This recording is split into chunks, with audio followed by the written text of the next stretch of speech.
uşaqlarda emosional inkişafı üçün nə etmək lazımdır?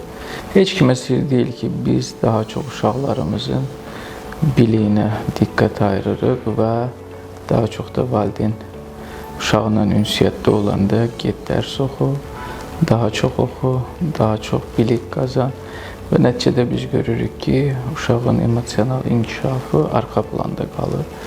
Və bugün emosional zəka, emosional inkişaf dünyada çox aktual bir mövzudur. Şübhəsiz ki, bunun aktuallığı uşaqlara da şamil oluna bilər. Və bəzi valideynlər bilməyərəkdən daha çox fokuslanırlar uşağın biliyinə, ancaq uşağın emosiyaları arxa planda qalır.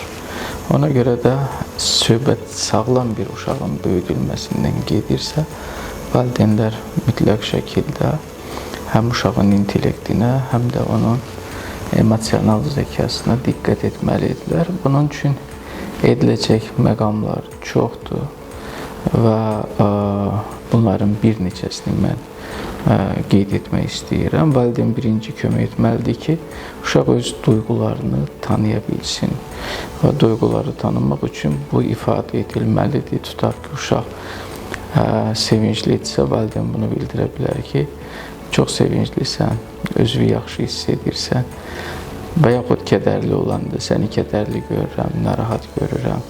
Və bundan uşaq həm də öz emosiyalarını tanıyır. Uşaq başa düşür ki, bu emosiya ilə mən sevinci ifadə edirəm, bu emosiya ilə mən kədəri ifadə edirəm. Bu istiqamətdə valideyn övladla iş apara bilər və ikinci vacib bir məqam kimi uşağı dinləməkdir.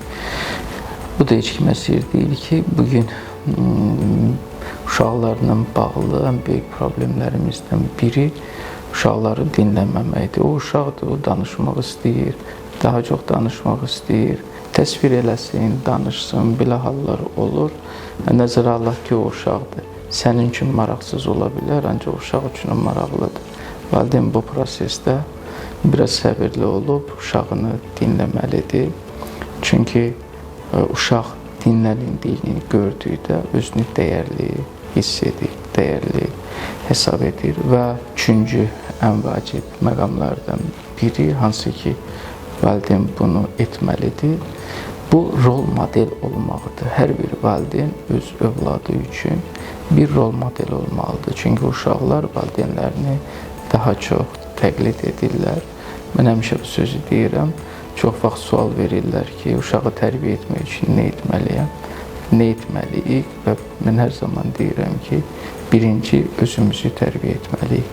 Valideyn nə qədər yaxşı rol model olarsa, uşağın emosiyaları da bir o qədər yaxşı inkişaf edəcək.